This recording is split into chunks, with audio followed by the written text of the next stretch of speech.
How to change your language on the Amazon app. Hi everyone, welcome back to our channel. I am Bimo from How to Geek. In today's video, I will simply show you the way as to how you can actually go ahead and change your language on the Amazon application. So you simply want to make sure to watch this video till the end. Now let's say you have shared account, you shared your phone or your account with someone else, and accidentally or unintentionally the language simply got changed for some reason, and it's in a language that you really cannot understand. Or let's say you live in some other countries, you don't understand any other language other than your native language, and you want to change it back to your original language. Well, the process is very simple. All you have to do is first, I'll just go ahead and launch the Amazon application. So regardless of whatever type of language is displayed on your screen, just tap on the three lines icon from the bottom right corner of the screen. Once you tap on this three lines icon, you'll see all the sorts of options. Now depending upon whichever country or region you've chosen, these options are actually going to vary as well. You have to see the option called settings, and you can see the flag icon. This flag icon represents the region you have currently chosen. Just expand this menu and you can see the option called country and language.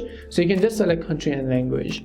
Now keep in mind that once you change the country, your language is also going to get changed by default. But once you change the language, your country is not going to change by default. You can actually change only your language, but if you want to also change the country, once you select, let's say, United States, it's going to set to English. Once you select United Kingdom, it's going to set to English UK or anything as such. So just tap on the English button over here. You can see language. You can choose any of the other languages over here, and you can see the languages changes will be saved, and just tap on the save button, which is the yellow button. Now you can tap on it and set it to any other English language or anything, and just tap on the done button again. And that's all it takes to change your language on Amazon. We hope the video was really helpful, and if it did help you, then make sure to leave a like and subscribe to our channel. If you've got any more questions, queries or doubts, make sure to also leave them down. Thank you very much for watching, and see you soon in our next video.